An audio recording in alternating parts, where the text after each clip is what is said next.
You're watching Times XP. I'm Dhriti Yatri, and here are the biggest stories from around the globe that are making headlines today. So, let's start with it.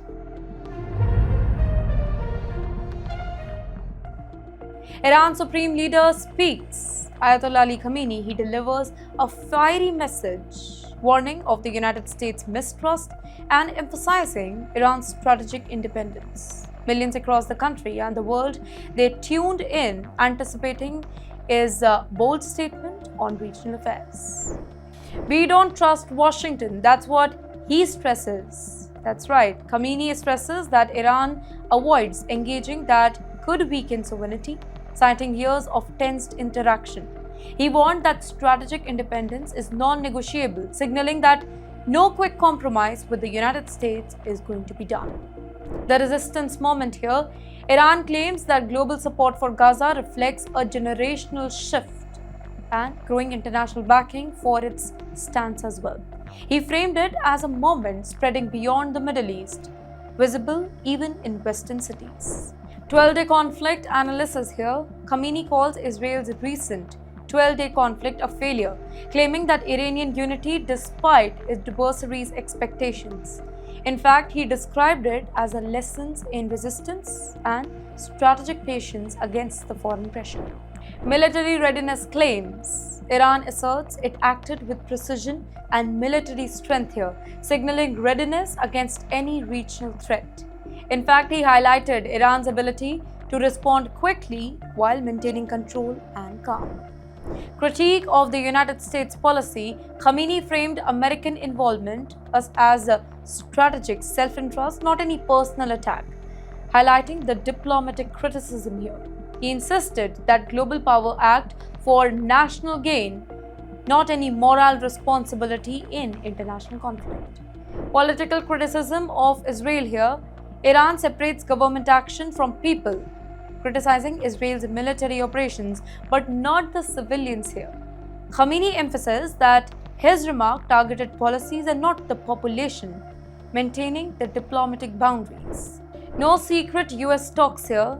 Khamenei denied all the rumors of back-channel communication with the US, emphasizing that Iran's official diplomacy is only the one priority for them. He labeled all speculations as false, retreating Iran's transparency in foreign relationships.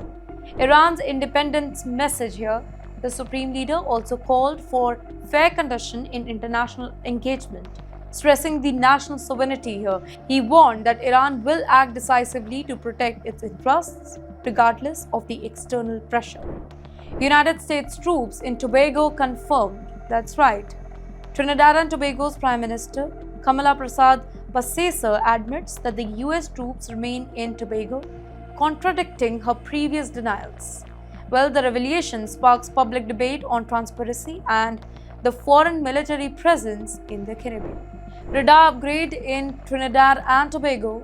That's right, new long-range surveillance systems, they are being installed with the US assistance just to boost the national security.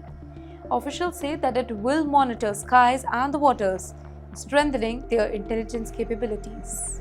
Public spotting of the United States troops. Well, locals reported Marines, aircraft, security personnel prior to government confirmation here. In fact, photos and flight tracking data, it fuels speculations and increased public scrutiny. Military presence expands now. That's right, USS Gravely. Marine units and joint exercises increase United States involvement in Trinidad and Tobago. Here, defense analysts, they warn that this could reshape the regional military balance if go unchecked. Sovereignty concern here, experts question the implications of foreign radar and surveillance systems on Trinidad and Tobago's independence. Some fear that long-term surveillance may affect the national decision-making autonomy as well. Regional security context here, United States operation in Dominican Republic and Tobago signals a broader Caribbean security strategy. Neighbors, they are closely observing, raising the questions about regional alliances and priorities. American tourist found dead in Tobago. That's right, Christopher Brown, age 43, was found with a metal object in his back after leaving a village at night. Here, authorities describe the entire incident as shocking, raising safety concern for locals and the visitors. Suspect in custody. Police confirms that the investigation is going on, but motives and details, it remains under investigation. Here, law enforcement promises a thorough inquiry as the community reels for the tragedy. Trinidad and Tobago is in shock right now. Local communities and tourism authorities, they express disbelief over the first violent incident of this kind. Residents describe Castara as a safe village, which is now struggling to process the violent event. Violent statistics rise in Trinidad and Tobago, which records 330 homicides this particular year. Brown's death adds international scrutiny here. Authorities have declared a state of emergency to tackle the criminal networks inside the prisons as well. Secret money network exposed. Iran uses Dubai exchange shops and Hawala to funnel its $1 billion to Hezbollah in 2025. Here, officials warn that these covert operations bypass the banking channel, complicating the detection as well. Dubai and the UAE respond. UAE officials vow to stop the illicit activities and tighten the regulation, aiming to block Iran's network here. Authorities emphasize that Dubai will not become a hub for Middle East shadow operations. Small carriers and tricks here. Iran uses travelers, pilgrims, and businessmen to secretly transport their funds, avoiding the detection. Well, the strategy relies on micro transfers that collectively move the massive amount of money. Hezbollah rebuilding. That's right, funds aim to rebuild the military network that is damaged in last year's war with Israel. Hezbollah strengthens position in Lebanon, raising the regional security concern. Israel airstrikes continue. Israel targets Hezbollah assets in Lebanon to prevent the regrowth of the regional capabilities. Well, the strikes send a warning that reconstruction effort will not go unmonitored. Leaked US-Russia phone call. Moscow claims that leaked Trump envoy call threatens Ukraine peace, calling it sabotage. The Kremlin, they warn that the leak could disrupt critical diplomatic negotiations. Trump's outrage. That's right, he's very angry. Russia fears that the leak undermines delicate negotiations here, escalating the diplomatic tension.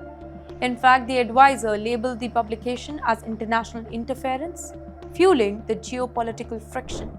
Hong Kong high-rise fire here, a massive inferno in Tai Po. It destroyed 7 towers, killing 55, leaving 270 missing. In fact, the witnesses report flames moving rapidly, floor to floor, creating panic and chaos. Fire behavior unusual here. Well, flames, they spread rapidly due to the bamboo work, plastic nets, and the chimneys as well. In fact, the firefighters describe the blaze as chemical-like, highly unpredictable and dangerous. Investigation underway. Authorities examine construction material and the chemical factors, while residents, they remain trapped. In fact, safety investigations will determine whether negligence or faulty construction contributed to the fire. Urgent call for safety reforms here. Hong Kong demand answers on building safety, fire prevention, and urban disaster preparedness. The tragedy sparks a debate on regulation for modern high-rise buildings in the city. And with that, that's a wrap-up of our 30 news bulletins from around the globe. From Gaza to Israel, from the United States to Hong Kong, the world is changing and so is geopolitics. And Times XP is here to give you all the latest updates that matters a lot. I am Dhruti Yatri. See you on Monday.